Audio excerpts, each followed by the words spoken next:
what's good?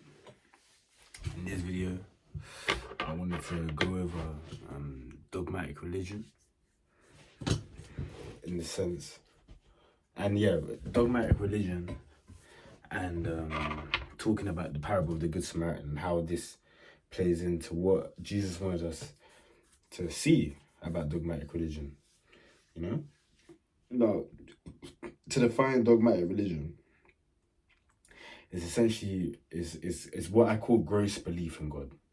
So not necessarily having too much belief in God, but having too much belief in the path in which you believe in God. So you give too much identity to the path to God that you experience rather than actually, so yeah, that's what I'm saying. So dogmatic. And this is what dogmatic religion is the conflicts.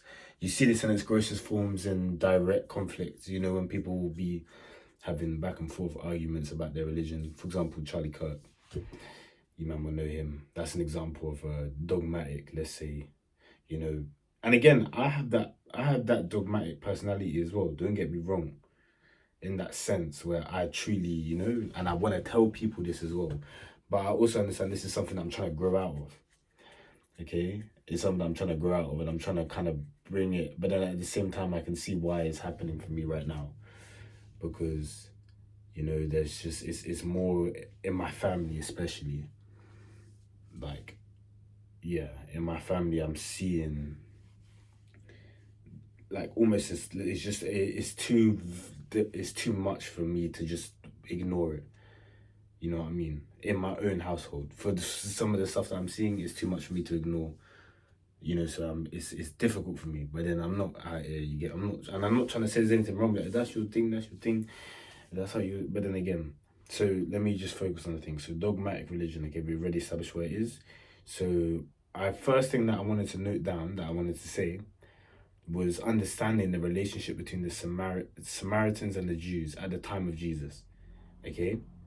And when we look at the Samaritans and the Jews, both religions of Moses, this is research I've done just now, by the way, because I never actually knew much about what the Samaritan was. I just knew the Samaritans weren't rated by the Jews. That's what I knew. Because So then all I want to establish now is understanding that the relationship between the Jews and the Samaritan is a reflection of our modern day play between Muslims and Christians, for example, in this area of the world. Okay, I'm sure in India it would be Hindus versus the Sikhs. I don't know if Buddhism's got any direct competition in Nepal, but yeah, you get what I'm getting at. This direct confrontation of the grossest levels of dogmatic within each structure. So essentially, what I wanted to go over is what Jesus wanted to show with that story, and what essentially was to be shown is that the ones that are dogmatic, which were the first two people, I forgot, one of them was a priest, I'm pretty sure.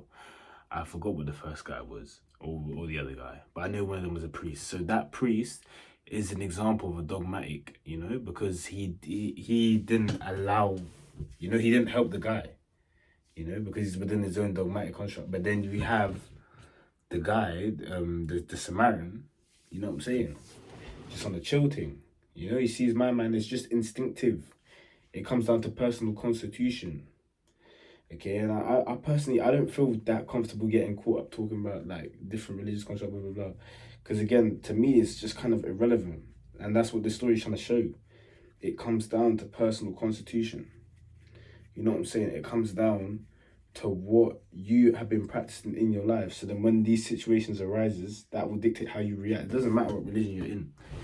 Because you will have the Muslim, you will have the Christian, you will have the Hindu, all of these people. If their personal constitution is not aligned with these beliefs that they say they're a part of, to the core, you know what I'm saying? Or at least as close to the core as can be, they will be the ones that walk past the Samaritan. And we live in a society, not walk past the Samaritan, walk past the fucking Jew or whatever, bro. And we live in a society where there are so many people that would walk past. You know what I'm saying? Even for myself at times, again, I don't really have that, not anymore. But at times in my life, I can definitely feel how I was definitely part of that group as well. But I feel like what that story is meant to represent is, don't let these constructs block you. Because again, if that, let's say certain dogmatic, I'm not saying that this is an attack for Muslims, but let's say that there was a Muslim, okay, and he saw another Muslim man on the floor, okay, and he helps him. You know, that's all good and well. But if that Muslim man goes and sees a Hindu on the floor and doesn't help him because he's a Hindu, you know, that's the issue, bro. That's the real issue. Is just allowing the conscience that you live in also limit your day-to-day life and interaction with other people. That's when it becomes dogmatic. That's when it becomes no longer helpful and in fact negative on your life. But yeah, I didn't really wanna, I didn't really want to expand too much in this video. It was just a little thought I was just having, just about the story of the Good Samaritan, innit? But say nothing. Peace, yeah.